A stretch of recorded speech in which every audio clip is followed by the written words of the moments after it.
Hello सभी को नमस्ते। मैं हूँ सिमी मांझी और मेरे सीमी कैरियर यूट्यूब चैनल में आप सभी का स्वागत है। तो आज हम लोग जीपीएससी के टॉपिक के सिलेबस के आधार पर ही हम टॉपिक्स लेके आए हैं, ठीक है। और ये जो जीपीएससी एग्ज़ाम के लिए स्पेशल है, ठीक है, और उसके साथ साथ अदर एग्ज़ाम के लिए भी है, क्योंकि बहुत सारे जो वैकेंसी या रिक्वायरमेंट आते हैं, ओके, तो सिलेबस कुछ लगभग सेम होते हैं, ठीक है। तो जो जीपीएससी फॉर्म भर रहे हैं वे भी उनको तो कंपलसरी देखना ही है, और जो नहीं भर रहे हैं वे भी देख सकते हैं, क्योंकि मैं बताई ना कि अदर एग्जाम में भी ये क्वेश्चन सब पूछे जाते हैं, तो वे देख सकते हैं, ठीक है। तो आज हम लोग का जो टॉपिक है आज का वो है मध्यकालीन भारत का इतिहास, ठीक है। और मैंने जो पूर्व मध्यकालीन भारत टॉपिक्स पे बनाई थी, 2 टॉपिक्स बनाना, तो उसमें चोल वंश और पला वंश, ठीक है। तो वो मैंने पहले ही बना चुकी हूँ, तो आप लोग मेरे प्रोफाइल में जाकर वो वीडियो देख लेंगे। और जो प्राचीन भारत के जो टॉपिक में जो टॉपिक्स थे, मेन टॉपिक्स मैंने उस पर भी बना दी है, तो आप लोग एक बार देख लीजिएगा। और ये जो मध्यकालीन भारत का इतिहास, इसमें हम लोग को पढ़ना है अरबों के द्वारा भारत पर जो आक्रमण हुआ था उसको पढ़ना है, और महमूद गजनवी पढ़ना है, ठीक है। और उसके बाद हम लोग को पढ़ना है दिल्ली सल्तनत के अंदर में हमें पढ़ना है अलाउद्दीन खिलजी और तुगलक वंश, ठीक है। खिलजी वंश और तुगलक वंश हम लोग को पढ़ने हैं। तो स्टार्टिंग हम लोग करते हैं, ज़्यादा लेट नहीं करते हैं, क्योंकि आज का वीडियो थोड़ा लॉन्ग जाएगा, क्योंकि मैंने इसमें टोटल 4 टॉपिक्स लिए हैं जो थोड़ा लेंथ जाएंगे, ओके। स्टार्टिंग में हम स्टार्ट करते हैं भारत पर अरबों का आक्रमण, ठीक है। इसके जो टॉपिक्स में है तो ज़्यादा क्वेश्चन नहीं है इसके, क्योंकि ज़्यादा नहीं पूछे जाते हैं, ठीक है। इसके ज़्यादा हिस्ट्री नहीं है। स्टार्ट करते हैं। क्वेश्चन है फर्स्ट नंबर, किसके नेतृत्व में अरब ने भारत पर पहला सफल आक्रमण किया था? तो उन्होंने जो भारत पर आक्रमण किया था, ठीक है, तब ये जो सफल हुए थे किनके कहने पर? तो मोहम्मद बिन अशीम के नेतृत्व में, ठीक है। नेक्स्ट क्वेश्चन है, अरबों ने सिंध पर पहला आक्रमण कब किया था?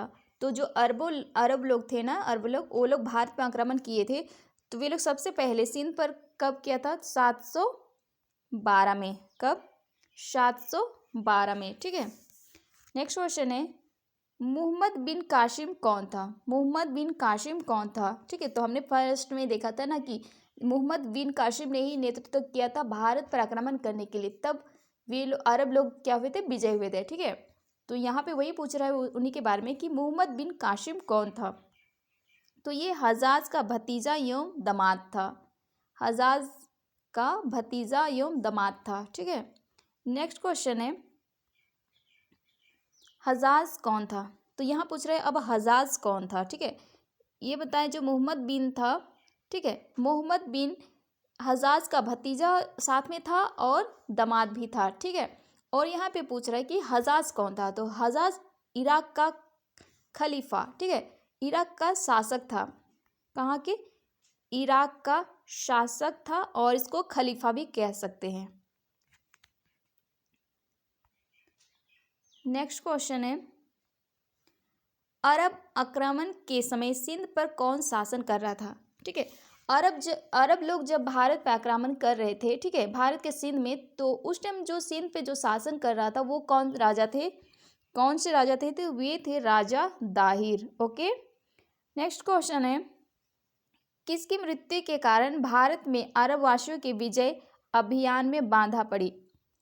तो जब अरब लोग आक्रमण कर रहे थे, ठीक है, भारत पर, लेकिन वे उनके जो विजय जीतने यानी भारत को जीतने में जो उनका जो क्षमता थी ना, वो किन की वजह से, मतलब वे नहीं जीत पाए, उनके जो रुकावट आई, ठीक है, उनके जो जीतने में, विजय होने में रुकावट आई, तो वह क्या वजह थी? तो वजह यह थी कि इराक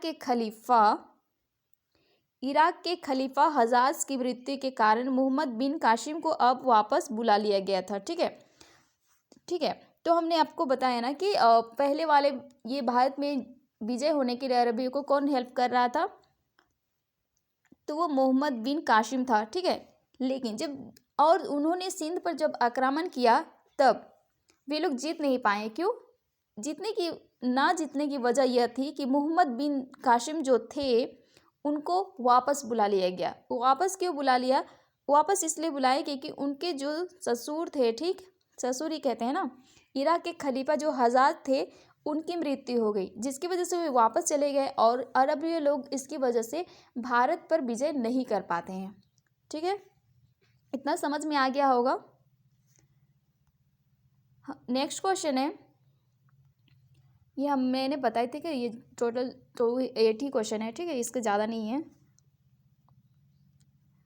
अरबों के भारत पर आक्रमण का दूरगामी परिणाम क्या हुआ? तो जो अरब लोग भारत पर आक्रमण कर रहे थे, ठीक है, तो उसकी वजह से भारत पर क्या बुरा प्रभाव पड़ा था? इसके कारण यह है कि वे लोग जो आक्रमण कर रहे थे तो अरबों का जो भारत में एंट्री करने का जो था ना रास्ता, वो और क्लियर होते जा रहे थे, मतलब साफ होते जा रहा है, ताकि वे लोग आसान से भारत पर इंटर कर सके। ठीक है, तो यहाँ पे यही दिया है, भारत पर आक्रमण करने के मार्ग सरल हो गया था। ठीक है, तो उनको और आसान हो गया कि वे लोग भारत पे और आसानी से आक्रमण कर सकते थे। ठीक है, होता है ना कि बार बार किसी चीज़ को मारा जाए तो वो कमज़ोर हो जाता है और उस पर तुरंत अटैक किया जा सकता है। तो सेम वैसे ही है कि बार बार अरबियों के आक्रमण की वजह से उन लोग का जो रास्ता था ना वो और क्लियर होता जा रहा था और वे लोग उसके बाद से भारत पर वे लोग और आसानी से आक्रमण कर सकते थे।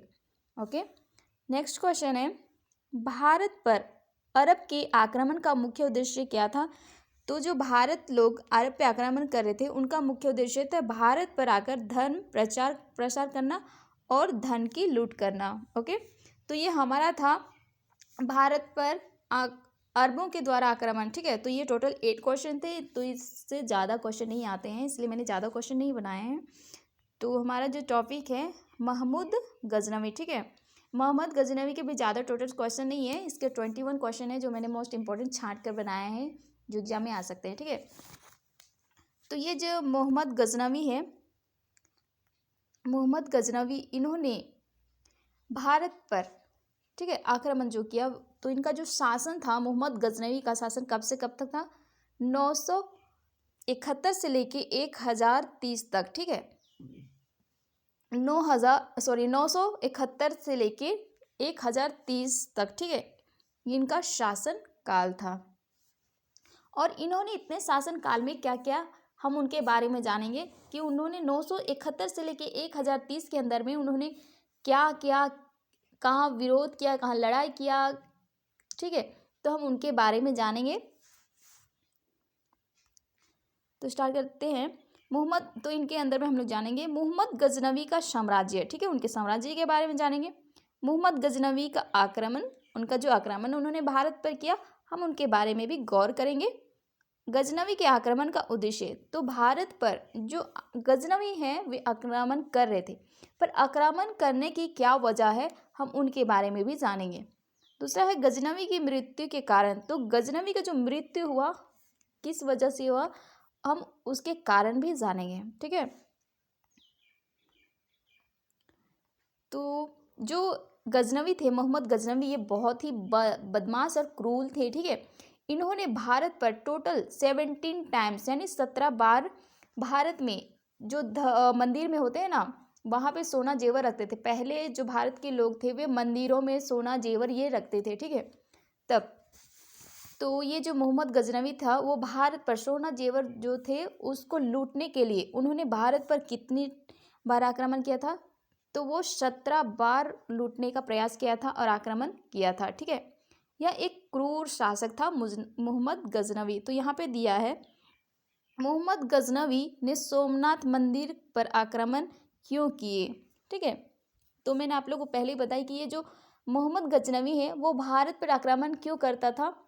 वो सामान लूटने के लिए, सॉरी ज्वार, ठीक है, धन लूटने के लिए करता था। तो वो जो सोमनाथ मंदिर, उन्होंने बहुत सारे मंदिर और बहुत सारे जगहों पे वो आक्रमण किया भारत में, ठीक है, लूटने के लिए।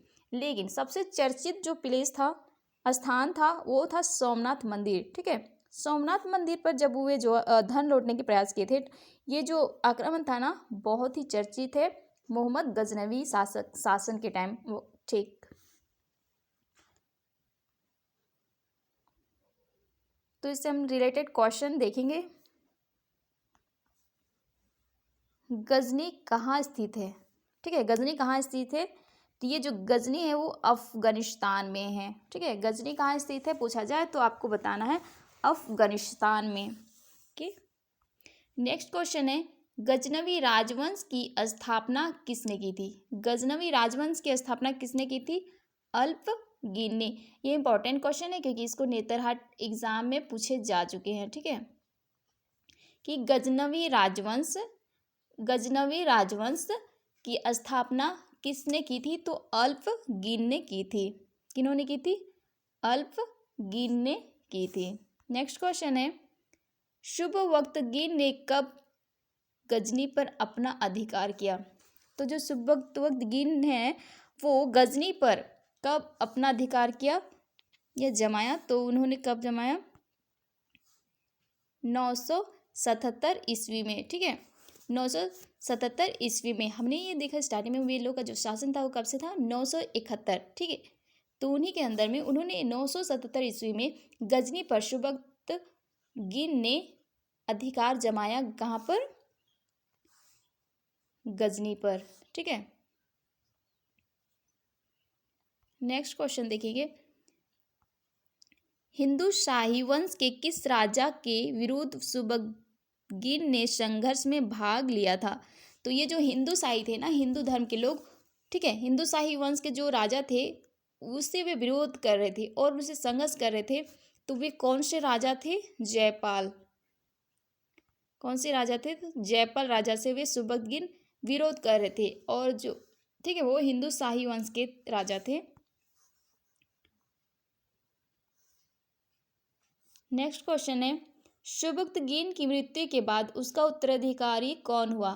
तो सुबवक्तगीन की जब मृत्यु हुई, ठीक है, तो उसके वक्त उनकी जगह पर या उनके राजगद्दी में उनके बाद जो गद्दी पर बैठा वो कौन था?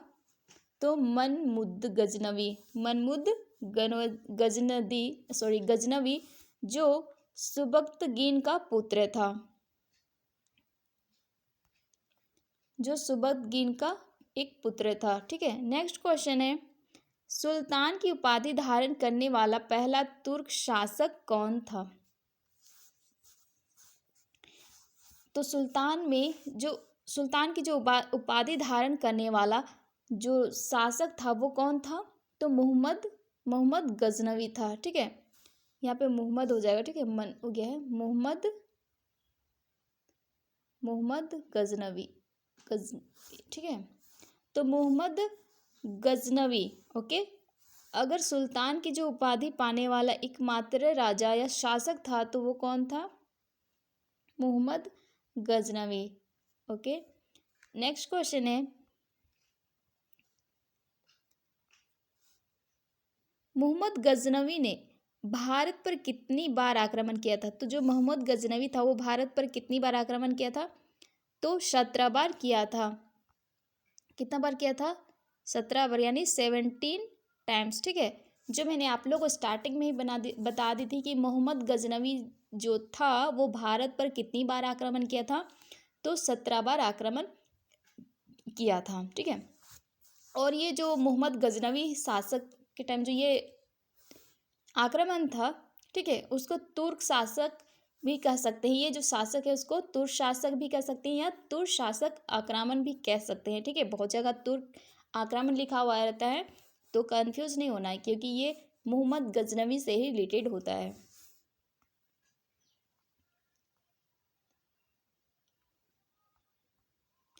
नेक्स्ट क्वेश्चन है सुबवक्तगीन कौन था? सुबवक्तगीन कौन था? तो ये अल्पगीन का दामाद था, ठीक है। ये किसका दामाद था?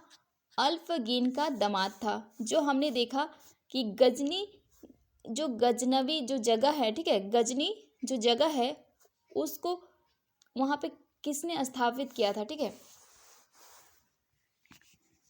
गजनी को किसने स्थापित किया था? तो ये किसने स्थापित किया था? अल्पगीन का दामाद, ठीक है। अल्पगीन ने गजनी को स्थापित किया था और ये जो सुबवक्तगीन है वे अल्पगीन का दामाद है।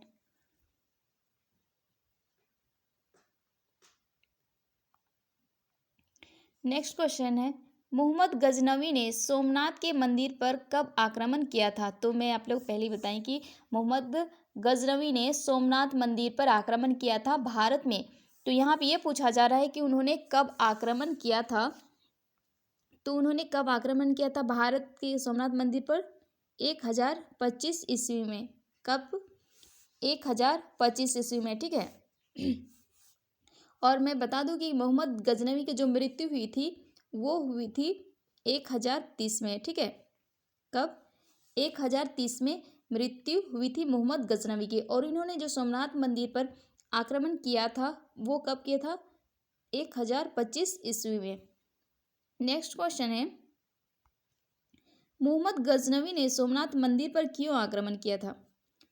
तो उन्होंने आक्रमण क्यों किया था? तो वे सोमनाथ मंदिर पर रखे अपार धन को लूटने के लिए किया था। नेक्स्ट क्वेश्चन देखेंगे, मोहम्मद गजनवी द्वारा किए गए भारत पर आक्रमण में सर्वाधिक प्रसिद्ध कौन सा था? तो सर्वाधिक प्रसिद्ध था सोमनाथ मंदिर पर किया गया आक्रमण, जो मैंने आप लोगों को पहले ही बता चुकी हूँ, ठीक है। नेक्स्ट क्वेश्चन है, सोमनाथ का मंदिर कहाँ स्थित है? तो सोमनाथ मंदिर कहाँ है? तो सोमनाथ मंदिर गुजरात के कठियावाला जिले में समुद्री तट पर है, ठीक है। ये कहाँ है? गुजरात में है, और गुजरात के काठियावाड़ जिले में है, जो समुद्री तट है, ठीक है, समुद्र है उसके तट पर ये सोमनाथ मंदिर बना हुआ है, गुजरात के काठियावाला जिले में। नेक्स्ट क्वेश्चन देखेंगे, मोहम्मद गजनवी ने भारतीय पर आक्रमण करने का वास्तविक उद्देश्य क्या था? तो मोहम्मद गजनवी जो भारत पर आक्रमण कर रहे थे उनका मेन उद्देश्य या वास्तविक उद्देश्य था धन की प्राप्ति। ओके। नेक्स्ट क्वेश्चन देखेंगे, मोहम्मद गजनवी को यामिन उद दौला तथा जमीन उल मिल्हा की उपाधियों से किसने विभूषित किया था? तो उन्हें जो विभूषित किया था वो बगदाद के खलीफा अली कादिर बिल्ला ने, ठीक है, शासक नहीं, ठीक है। बगदाद के जो शासक थे अल कादिर बिल्ला, जिन्होंने मोहम्मद गजनवी को यामिन उद दौला तथा यामिन उल मिल्हा की जो उपाधि थी ना उसे विभूषित किया था, ठीक है। यामिन उल विल्ला और यामिन उद दौला से महमूद गजनवी को किसने, कहाँ के राजा? तो बगदाद के जो राजा थे अल कादिर बिल्ला ने उन्हें विभूषित किया था, ठीक है। इन्होंने इनको विभूषित किया था किससे? तो यामिन, ठीक है, यामिन और यामिन उल मिल्ला से। नेक्स्ट क्वेश्चन है, मूर्ति भंजक और बुत शिकन किस शासक को कहा जाता था? तो जो मूर्ति भंजक और बुत शिकन जो शासक कहा जाता था वो कौन थे? तो वे मोहम्मद गजनवी था, ठीक है। यहाँ पे मूर्ति भंजक समझ में आ जा रहा होगा कि मूर्ति भंजक, जो भंजक होते हैं ना नॉर्मल वर्ड में बोलते हैं जो भंजक मतलब कुछ चीज़ को भांजने वाला, किसी चीज़ को छुपाने की कोशिश करने वाला, तो ठीक सेम वैसे ही है मूर्ति भंजक, यानी मूर्ति के जो वहाँ पे धन सब रखे होते हैं उसको चोरी करने वाला, ठीक है। इसलिए उनका नाम ही था मूर्ति भंजक और बुत शिकन, उन्होंने नाम रखा था मोहम्मद गजनवी का। नेक्स्ट क्वेश्चन है, अल बुरनी कौन था? अल बुरनी कौन था? वे प्रसिद्ध इतिहासवाद, गणितज्ञ, भूगोलवेता, खगोल एवं दर्शन शास्त्र ज्ञाता थे, जो मतलब कि ये जो थे अल बुरनी ये भारत आए थे, ठीक है। और ये इनके अंदर बहुत सारी क्वालिटी थी। वे एक ऐतिहासिक थे, गणितज्ञ थे, भूगोलवेता थे, खगोल थे, दर्शन शास्त्रज्ञ थे, ठीक है। और वे जो भारत आए थे, ठीक है, वे किनके साथ आए थे? तो ये मोहम्मद गजनवी के साथ ही आए थे। जब वे भारत पर हुए आक्रमण या लूटने के लिए जब आए थे ना मोहम्मद गजनवी, ठीक है, मोहम्मद गजनवी जब वे भारत पर लूटने के लिए आए थे तब उनके साथ ये साथ में आए थे अल बुरनी, ठीक है। नेक्स्ट क्वेश्चन देखेंगे, भारत आक्रमण के समय मोहम्मद गजनवी के साथ कौन कौन विद्वान भारत आए थे? तो ठीक है, विद्वान इसलिए कहा जा रहा है कि जब वे भारत के साथ, भारत में जो महमूद गजनवी जब भारत आक्रमण के लिए आए थे, ठीक है, उनके साथ कुछ कुछ विद्वान भी आए थे। विद्वान इसलिए कह रहा है क्योंकि उनके अंदर कुछ खास क्वालिटी थी। तो हम देखते हैं वे कौन कौन से विद्वान आए थे।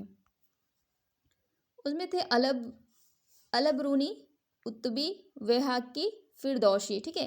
तो हमने तो अलबरूनी के बारे में जान लिया कि उनके अंदर क्या क्या क्वालिटी थी। वे एक गणितज्ञ थे, खगोल शास्त्र थे, ठीक है, दर्शन शास्त्र थे, इतिहासक थे, ठीक है। तो ये एक विद्वान महान व्यक्ति थे। तो उनमें से यहाँ पे ये लोग भी आए थे महान गजनवी के साथ। नेक्स्ट क्वेश्चन है, महमूद गजनवी का दरबार राजकवि कौन था? तो महमूद गजनवी के जो दरबार में उनके जो राजकवि थे वे कौन थे? तो वे थे अलबरूनी, ठीक है।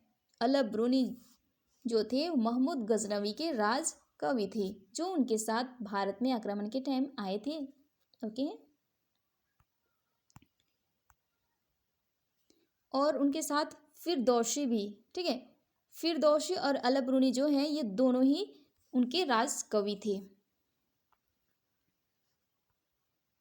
नेक्स्ट क्वेश्चन है, शाहनामा नामक की पुस्तक की रचना किसने की थी? तो जो शाहनामा पुस्तक जो थी इस नाम की, उस पुस्तक के जो राइटर हैं या रचना करने वाले, तो वे कौन थे? फिरदौसी। ओके, नेक्स्ट क्वेश्चन है, शहनामा पुस्तक किस भाषा में लिखी गई थी? तो ये जो भाषा में लिखी गई थी वो फारसी भाषा में लिखी गई थी, ठीक है। नेक्स्ट क्वेश्चन है, महमूद गजनवी की मृत्यु कब हुई थी? तो महमूद गजनवी की जो मृत्यु हुई थी वो 1030 ईस्वी में हुई थी, ठीक है। कब?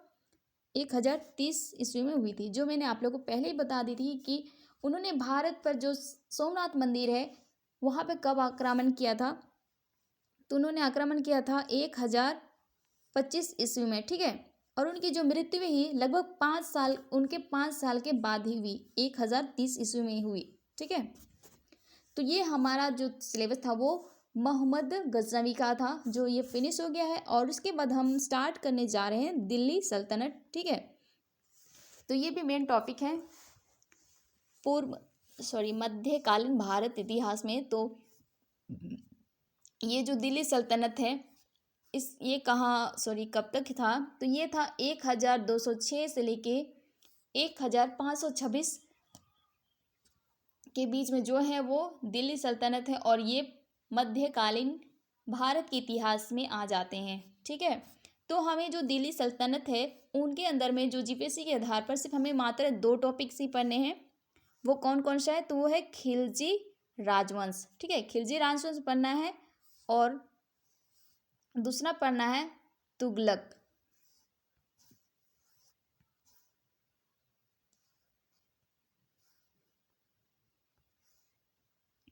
और हमें जो दूसरा पढ़ना है वो तुगलक राजवंश पढ़ना है। तुगलक राजवंश पढ़ना है, ओके। तो हम स्टार्ट करते हैं, ज़्यादा लेट नहीं करते हैं, ठीक है। ये थोड़ा लॉन्ग में है, ये दोनों टॉपिक्स थोड़ा लॉन्ग जाएंगे।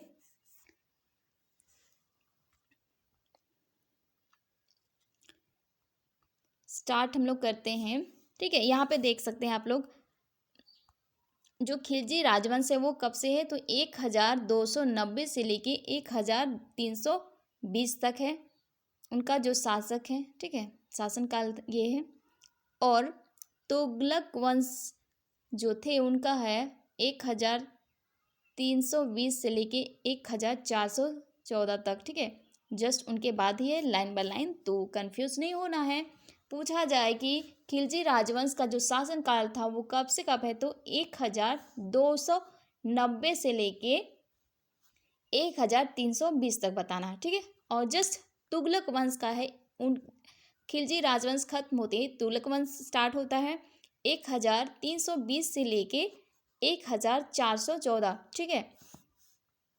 और ये जो सयाद राजवंश है ये हमें नहीं पढ़ना है, ओके। हमें ये मात्र सिर्फ 2 टॉपिक्स ही पढ़ने हैं दिल्ली सल्तनत में। तो हम स्टार्ट करते हैं। दिल्ली सल्तनत के अंदर में हमें पढ़ना है खिलजी वंश, ठीक है। खिलजी वंश के अंदर में हमें पढ़ना है अलाउद्दीन खिलजी के बारे में और उनके इतिहास के बारे में। ठीक है, तो आज हम थोड़ा सा वीडियो लाइन पे चल जाते हैं, फिल्म लाइन में। ठीक है, तो बहुत सारे स्टूडेंट हैं जो पद्मावती देख चुके होंगे। ठीक है, और ये जो पद्मावती है इसमें अलाउद्दीन का जो रोल किया है, ठीक है, सेम यही कैरेक्टर है। ठीक है, जिन्होंने ये वीडियो देखा है उनको थोड़ा इनकी कहानी याद होगी। ठीक है, ये खिलजी वंश का, तो जो भी पद्मावती ड्रामा देख चुके हैं तो ये थोड़ा सा आप लोग को ईजी हो जाएगा। तो अब हम बाहर आते हैं फिल्मी दुनिया से। ठीक है, जो भी नहीं देखें थोड़ा देख लीजिएगा ताकि आपको थोड़ा अच्छे से याद हो जाए। तो स्टार्ट करते हैं हम खिलजी वंश, अलाउद्दीन खिलजी वंश का। ठीक है, क्वेश्चन स्टार्ट करते हैं। फर्स्ट क्वेश्चन है, गुलाम वंश की समाप्ति के बाद कौन सी वंश की स्थापना हुई थी। ठीक है, गुलाम वंश हमें नहीं पढ़ना है, बट हम ये क्वेश्चन में पूछा जाएगा कि गुलाम वंश की समाप्ति के बाद कौन सी वंश की स्थापना हुई थी। तो जस्ट हुई थी उनके खिलजी वंश की स्थापना हुई थी। ओके, नेक्स्ट क्वेश्चन है, खिलजी वंश का संस्थापक कौन था। तो खिलजी वंश के संस्थापक थे जलालुद्दीन फिरोज खिलजी। कौन? जलालुद्दीन फिरोज खिलजी। ओके, अगर पूछा जाए एग्जाम में, ये एक बार पूछा गया था वायु सेवा के लिए। ठीक है, पूछा गया था कि खिलजी वंश का संस्थापक कौन थे। ठीक है, तो बहुत सारे बच्चे लोग ने सही किया होगा जो पढ़े चुके होंगे। ठीक है, तो ये खिलजी वंश का संस्थापक जो थे वे जलालुद्दीन फिरोज खिलजी थे। नेक्स्ट क्वेश्चन है, खिलजी वंश की स्थापना कब हुई थी। तो खिलजी वंश की जो स्थापना हुई थी वो 1290 ईस्वी में हुई थी, जो मैंने आप लोग को स्टार्टिंग में बता दिए थे कि इसके शासनकाल कब से कब तक है। तो जो उनका स्टार्टिंग पॉइंट था 1290 ईस्वी। ठीक है, तो वही है, उसी ईयर में, ईस्वी में खिलजी वंश का स्थापना हुआ था। ठीक है, नेक्स्ट क्वेश्चन है, कौन शासक अपराधियों को सजा के बदले उपदेश देता था। ठीक है, तो जब कोई व्यक्ति अपराध करता था तो कौन से राजा थे जो उन्हें उपदेश देते थे सजा के तौर पर। तो वे कौन से राजा थे? जलालुद्दीन खिलजी।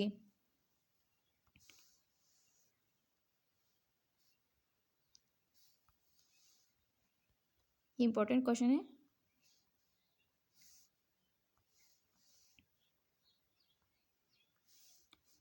नेक्स्ट क्वेश्चन है, खिलजी वंश के शासक किस जाति के थे। तो ये जो खिलजी वंश के जो शासक थे वे तुर्क जाति के शासक थे। ठीक है, नेक्स्ट क्वेश्चन है, खिलजी वंश के किस शासक के शासनकाल में मुगलों के प्रसिद्ध नेता हल्लुक के पोते अब्दुल्ला ने भारत पर आक्रमण किया था। ठीक है, जो खिलजी वंश का जो शासक थे या उनका शासनकाल चल रहा था, ठीक है, तो उस टाइम मुगलों के जो प्रसिद्ध नेता थे हल्कू, ठीक है, हल्कू के जो पोते थे अब्दुल्ला ने भारत पर आक्रमण किया था। ठीक है, तो वो कौन था? खिलजी वंश के कौन सा शासक उस टाइम शासन कर रहे थे जब मुगल के जो नेता थे हल्कू, उनके पोते जो अब्दुल्ला थे वे आक्रमण कर रहे थे? तब जलालुद्दीन फिरोज। ठीक है, जलालुद्दीन फिरोज खिलजी या शासक शासन कर रहे थे खिलजी वंश के। तब मुगल के जो पोते थे, मुगल के जो प्रसिद्ध नेता थे हलाकू थे, ठीक है, उनके जो पोते थे अब्दुल्ला ने भारत पर आक्रमण किया था। नेक्स्ट क्वेश्चन है, मुगल नेता अब्दुल्ला के भारत आक्रमण को किसने विफल किया था। ठीक है, और ये जो मुगल नेता के अब्दुल्ला थे, ठीक है, मैंने आप लोग को बताया ना अब्दुल्ला भारत पर आक्रमण कर रहा था। ठीक है, तो ये जो भारत पर आक्रमण कर रहे थे तो विफल यानी हारने की वजह क्या थी? हारने की वजह थी अलाउद्दीन खिलजी। ठीक है, हारने की वजह थी अलाउद्दीन खिलजी। ठीक है, तो अब हम जानेंगे कि अलाउद्दीन खिलजी थे कौन। ठीक है, तो अलाउद्दीन खिलजी की वजह से ही वे अब्दुल्ला जो थे वो भारत में आक्रमण नहीं कर पाए और वे हार गए। नेक्स्ट क्वेश्चन है, जलालुद्दीन फिरोज की हत्या किसने की और कब करवाई गई। ठीक है, तो जलालुद्दीन फिरोज जो थे, ठीक है, तो जलालुद्दीन फिरोज कौन थे? वो खिलजी वंश के संस्थापक थे ना, ठीक है। तो उनकी जो मृत्यु हुई, वो मृत्यु नहीं हुई बल्कि उनकी हत्या की गई। और कब की गई? तो उनकी हत्या अलाउद्दीन खिलजी के इशारे पर हुई थी, ठीक है। अलाउद्दीन खिलजी के इशारे पर हुई जलालुद्दीन फिरोज की हत्या की गई थी। और कब की गई थी? तो उनकी हत्या की गई थी 1296 ईस्वी में की गई थी, ठीक है। यानी इनका जो खिलजी वंश संस्थापक हुआ उसके ही 6 साल बाद ही उन्होंने जलालुद्दीन फिरोज की हत्या कर दी। किसने की? अलाउद्दीन खिलजी ने उनकी हत्या कर दी, ठीक है। अब हमें यह बताना है कि दोनों में संबंध क्या था। अलाउद्दीन खिलजी कौन था? तो अलाउद्दीन खिलजी था जलालुद्दीन खिलजी का भतीजा और दामाद। वे उनके भतीजा भी थे और दामाद भी थे। नेक्स्ट क्वेश्चन है, जलालुद्दीन फिरोज खिलजी की मृत्यु के बाद दिल्ली की राजगद्दी पर कौन बैठा? तो उनकी मृत्यु के बाद अलाउद्दीन खिलजी दिल्ली के राजगद्दी पर बैठे। नेक्स्ट क्वेश्चन है, अलाउद्दीन खिलजी सिंहासन पर कब बैठा? तो अलाउद्दीन जो दिल्ली के गद्दी पर बैठे हुए 1296 ईस्वी में बने। 1296 ईस्वी में किनकी मृत्यु हुई? जलालुद्दीन फिरोज खिलजी की मृत्यु हुई, ठीक है। और उनके ससुर के मरने के जस्ट बाद ही अलाउद्दीन खिलजी दिल्ली के राजगद्दी पर बैठे। नेक्स्ट क्वेश्चन है, अलाउद्दीन खिलजी ने कौन सी उपाधि धारण की थी? तो अलाउद्दीन खिलजी कौन सी उपाधि धारण किए थे? तो वे 3 उपाधि धारण किए थे। वो कौन कौन सा है? सिकंदर शानी, यामीन उल खलीफा, ठीक है। हमने यामीन उल खलीफा पहले ही हमने पढ़ चुके थे। और नासिर ए अमीर उल मोमिनीन, ठीक है, याद रखिएगा, इंपॉर्टेंट क्वेश्चन है। नेक्स्ट क्वेश्चन है, दिल्ली सल्तनत के किस शासक के शासनकाल में गुप्तचर सेवा काफी सुदृढ़ थी, यानी बहुत ही कठोर थी? तो अलाउद्दीन खिलजी के शासन काल में। नेक्स्ट क्वेश्चन है, अलाउद्दीन खिलजी ने गुजरात विजय के लिए किसे भेजा था? ठीक है, गुजरात को अपने अधीन करने के लिए, उनको जीतने के लिए वे किन्हें भेजा था गुजरात? तो वे 2 लोग थे, उलाग खान और नुसरत खान, ठीक है। उलाग खान और नुसरत खान थे जिन्हें गुजरात में भेजा गया था ताकि वे गुजरात को अपने अधीन में ले सके और उसको जीत सके।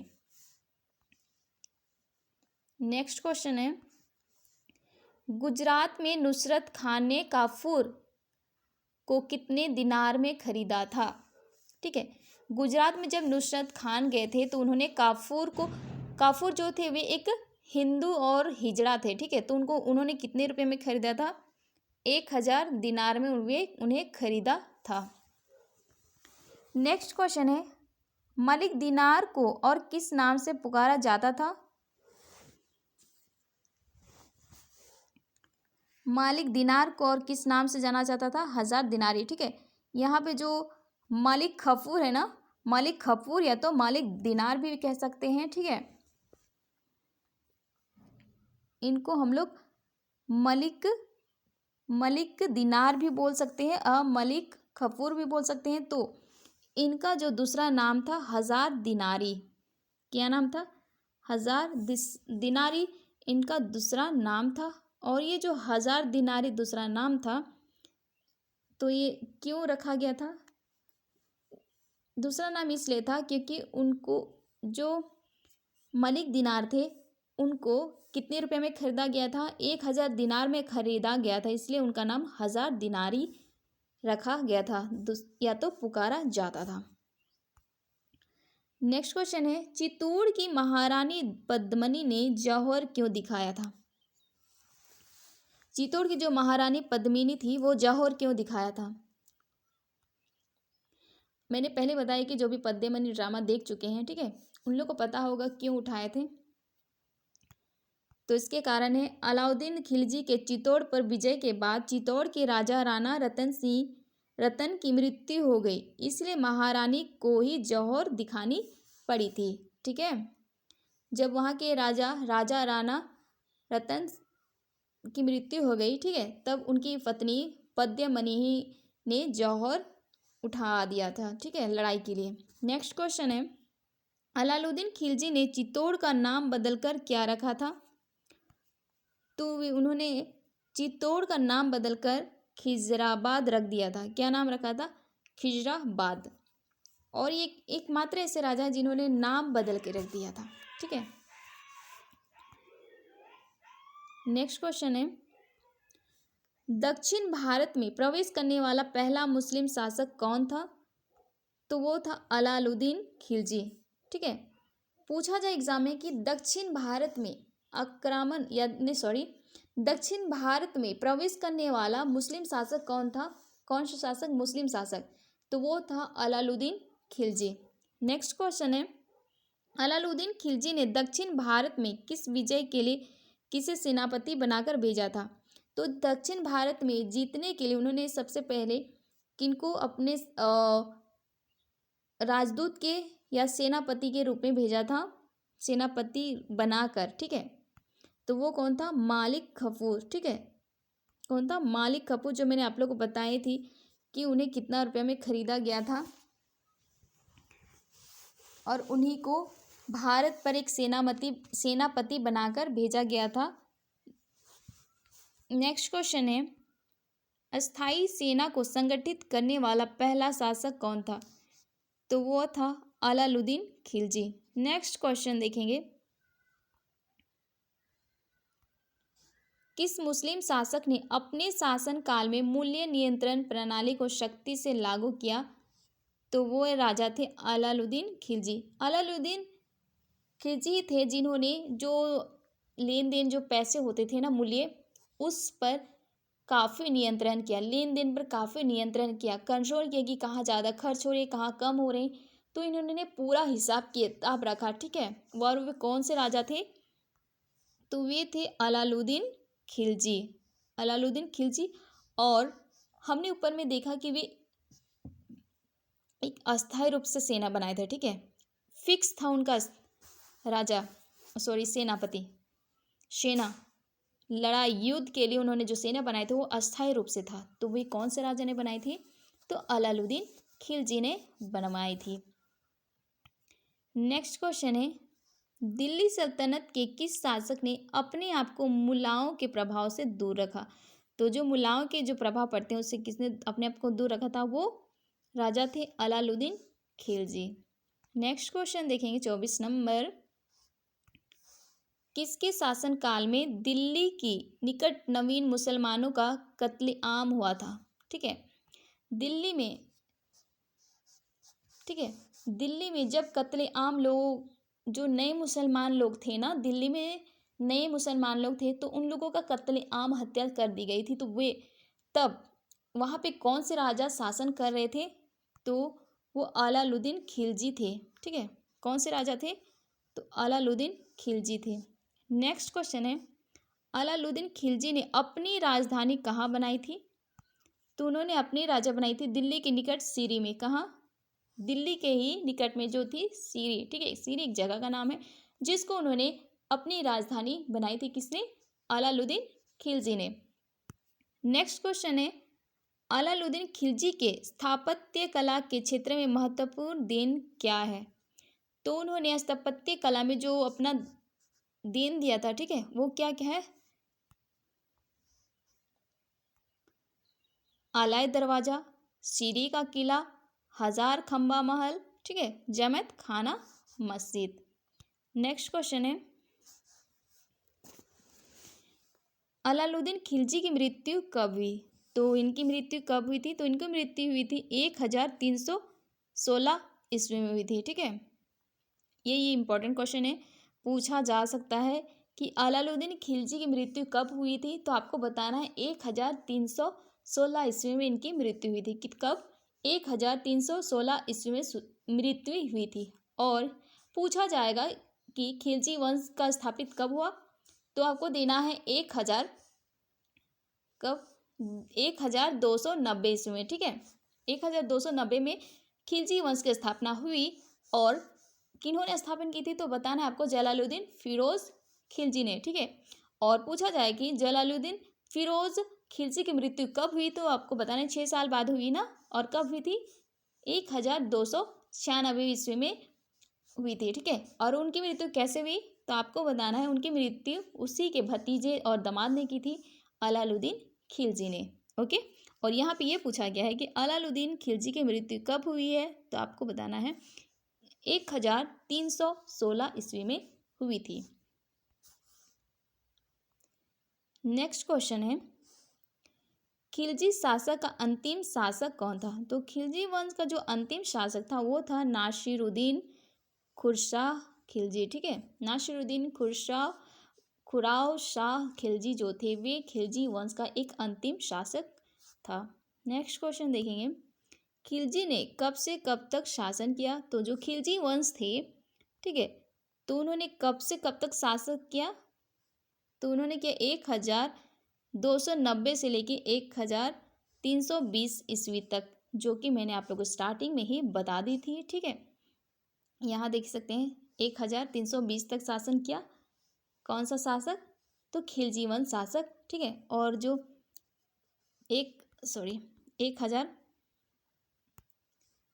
1316 में जो मृत्यु हुई, किनकी मृत्यु हुई थी, तो ये अलाउद्दीन, ठीक है, अलाउद्दीन की मृत्यु जो हुई थी वे हुई थी 1316 में, ठीक है।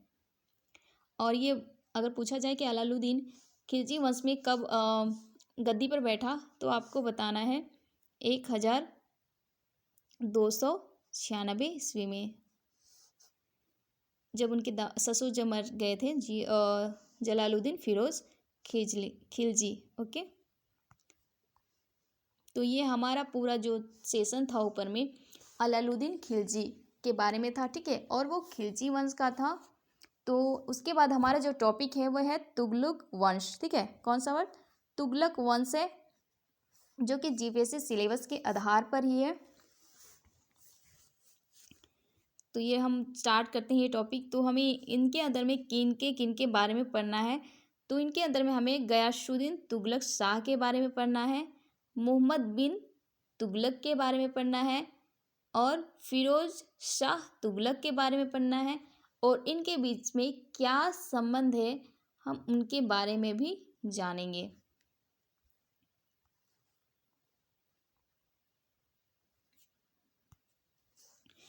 तो ये मध्यकालीन भारत का ही है, ठीक है। तो इनका जो शासन चला कब से कब तक चला, तो इनका जो शासन चला 1320 से लेके 1414 तक, ठीक है। 1320 से पहले जो शासन था वो कौन सा था, तो वो खिलजी वंश था, ठीक है। तो जस्ट खिलजी वंश खत्म हुई और ये तुगलक वंश स्टार्ट हुई, ठीक है। इनके अंदर में हमें पढ़ना है गयासुद्दीन तुगलक के बारे में, मोहम्मद बिन तुगलक के बारे में, फिरोज शाह तुगलक के बारे में, और नासिरुद्दीन महमूद शाह के बारे में हमें पढ़ने हैं, ठीक है।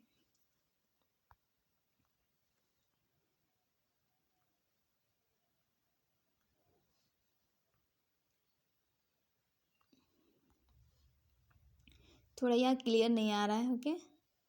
तो यहाँ पे है, दिल्ली सल्तनत में सर्वाधिक समय तक शासन करने वाला राजवंश तुगलक वंश था, ठीक है। अगर पूछा जाए दिल्ली सल्तनत में सबसे ज़्यादा शासन करने वाला कौन सा शासन था, तो वो शासन था तुगलक राजवंश, ठीक है। इस वंश का संस्थापक कौन था, तो गाजी मलिक, ठीक है। राजवंश, ठीक है, ये जो तुगलक वंश है या तुगलक राजवंश का जो संस्थापक थे वो कौन थे, गाजी मलिक, या तो इसको गयासुद्दीन तुगलक भी बोलते हैं, ठीक है। गाजी मलिक थे और इनका पूरा नाम था गयासुद्दीन तुगलक, ठीक है। तो गयासुद्दीन तुगलक ये जो स्टार्ट होता है उसी सेशन से। तो इनका जो सेशन था यानी वे कब तक थे, तो एक इनका जो शासन था 1320 से लेके 1325 तक, ठीक है। 1325 यानी उन्होंने जब स्टार्ट किया, ठीक है, 1320 में उन्होंने अपना शासन स्थापित किया। तुगलक वंश, ठीक है, उसके जस्ट 5 साल बाद ही उनकी मृत्यु हो गई 1325 ईस्वी में, ठीक है। गाजी मालिक ने तुगलक वंश की स्थापना की और गयासुद्दीन तुगलक के नाम से अपना राज्य अभिषेक करवाया था। कृषि के विकास के लिए इन्होंने नहरों का निर्माण करवाया। यह दिल्ली का पहला सुल्तान है जिसने नहर का निर्माण करवाया था, ठीक है। और ये जो गयासुद्दीन तुगलक है वो एकमात्र ऐसे राजा थे जिन्होंने भारत में और दिल्ली में, ठीक है, उन्होंने नहर बनवाया था किसानों के लिए और कृषि के लिए, सॉरी किसानों के लिए नहीं, खेती करने के लिए, कृषि के विकास के लिए, ओके। इसने डाक व्यवस्था को श्रेष्ठ और तीव्रगामी बनाया था।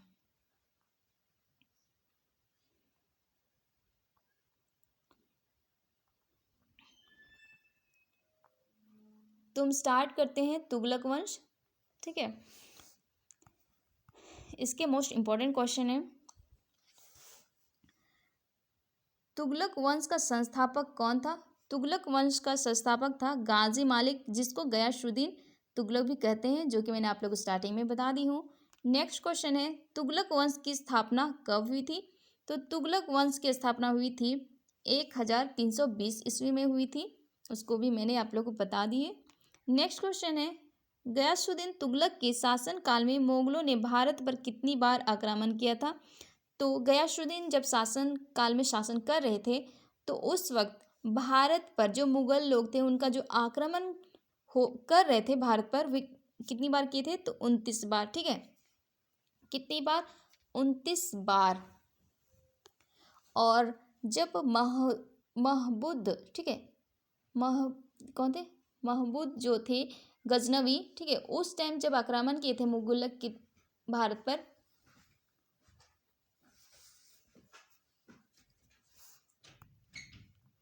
नेक्स्ट क्वेश्चन है,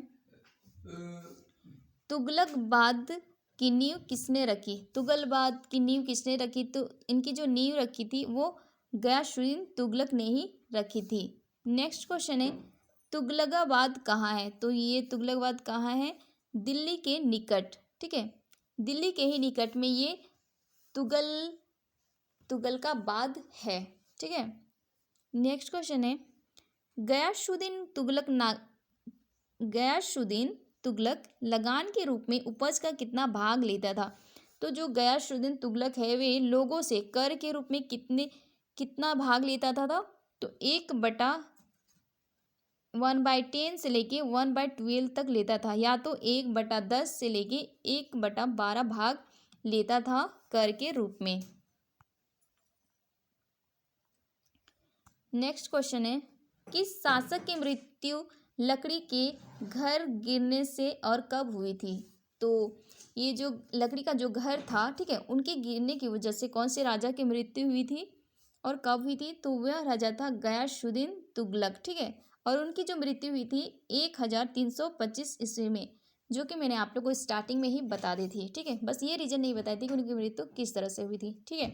तो गयासुद्दीन की मृत्यु हुई थी लकड़ी के घर के गिरने के कारण। नेक्स्ट क्वेश्चन है, अब गयासुद्दीन तुगलक का उत्तराधिकारी कौन था? ठीक है, तो गयासुद्दीन की मृत्यु के बाद उनकी गद्दी पर कौन बैठा? तो मोहम्मद जुना खान।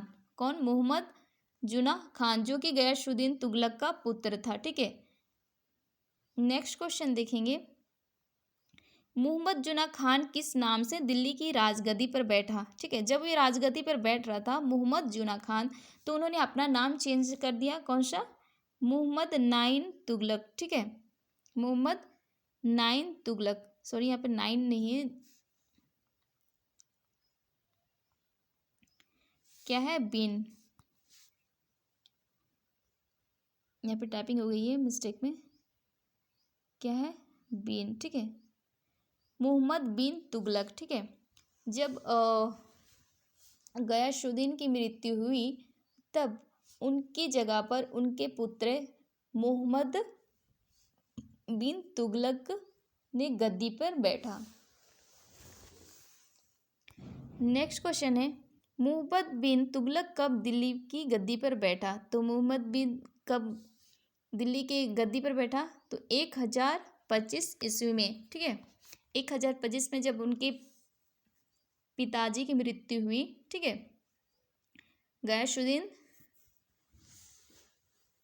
गयासुद्दीन तुगलक की मृत्यु हुई, तब मोहम्मद बिन तुगलक बैठे दिल्ली के गद्दी पर। नेक्स्ट क्वेश्चन है, मोहम्मद बिन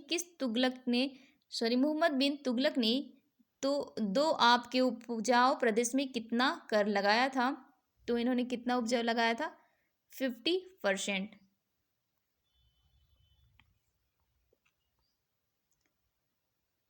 नेक्स्ट क्वेश्चन है, तुगलक वंश के किस शासक के शासन काल में भयंकर अकाल पड़ गया था?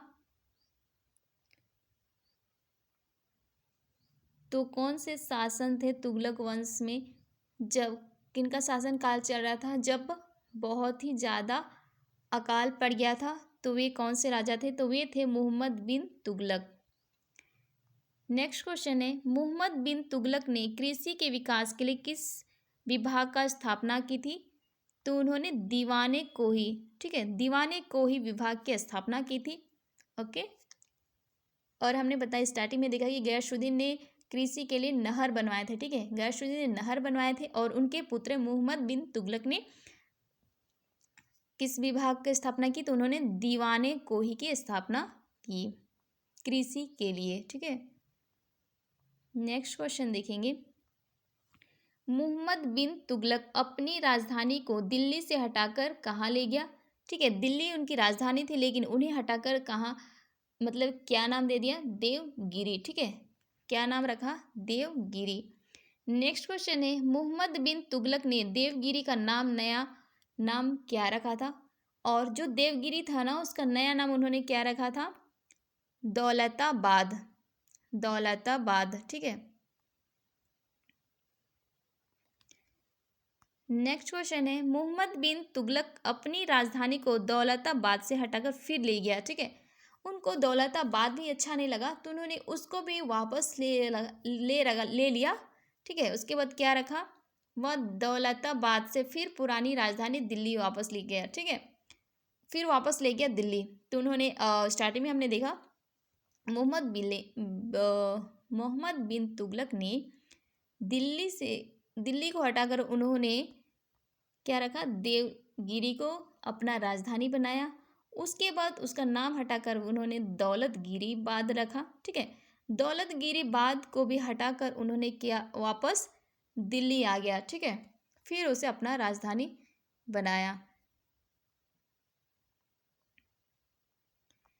नेक्स्ट क्वेश्चन है, तुगलक वंश के किस शासक ने सांकेतिक मुद्रा का प्रचलन किया? सांकेतिक मुद्रा का प्रचलन किया, तो वे शासक थे मोहम्मद बिन तुगलक।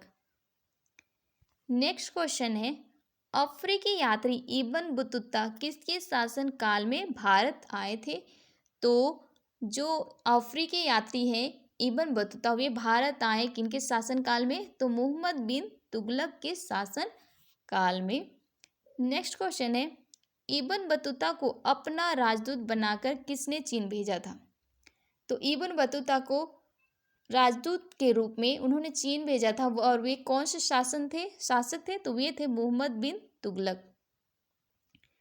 नेक्स्ट क्वेश्चन है, सन की बादशाह किसे कहा जाता था?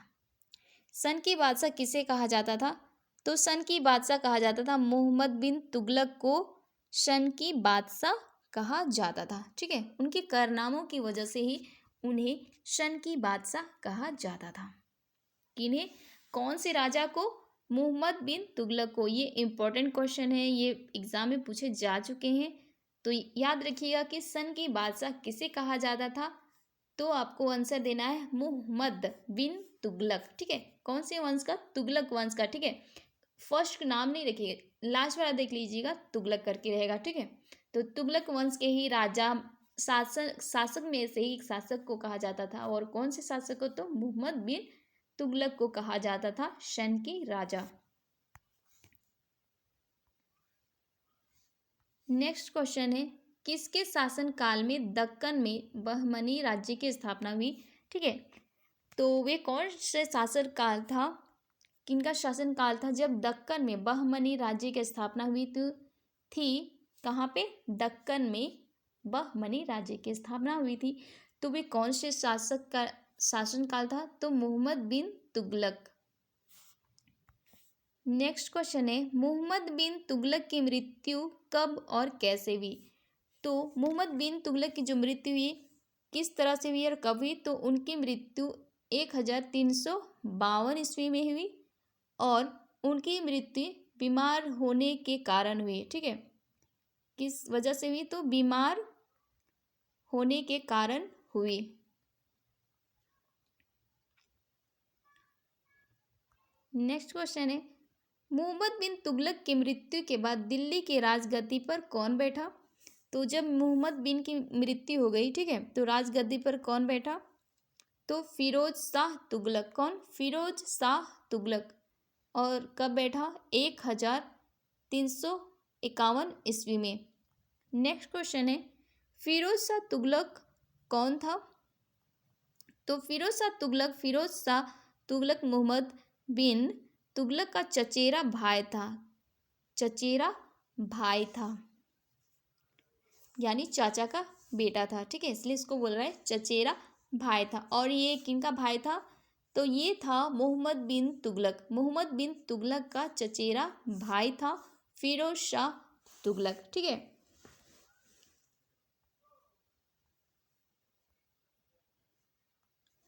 नेक्स्ट क्वेश्चन है, फिरोज शाह तुगलक ने कौन कौन से प्रमुख नगरों की स्थापना की थी? जब फिरोज शाह तुगलक वंश में शासन कर रहा था, ठीक है, दिल्ली की गद्दी में, तब उन्होंने कौन कौन से नगर की स्थापना की? तो वह था हिसार, फिरोजाबाद, जौनपुर, फिरोजपुर, फतेहाबाद। ठीक है, ये टोटल 5 नगर हैं जिनको अपने शासनकाल में स्थापित किया था। नेक्स्ट क्वेश्चन है, सर्वप्रथम हिंदू ब्राह्मणों का जाजिया कर किसने लगाया था? जो हिंदू लोग थे हिंदू ब्राह्मण, ठीक है, उन पर जाजिया कर जो लगाने वाला था, लगाया गया था, वो कौन से शासनकाल था? तो वो फिरोज शाह तुगलक के शासनकाल में। और ये सबसे यानी पहली बार लगाए गए थे हिंदू ब्राह्मण पर जाजिया कर। ठीक है, नेक्स्ट क्वेश्चन है, फिरोज शाह तुगलक ने दिल्ली में किस दुर्ग का निर्माण करवाया था?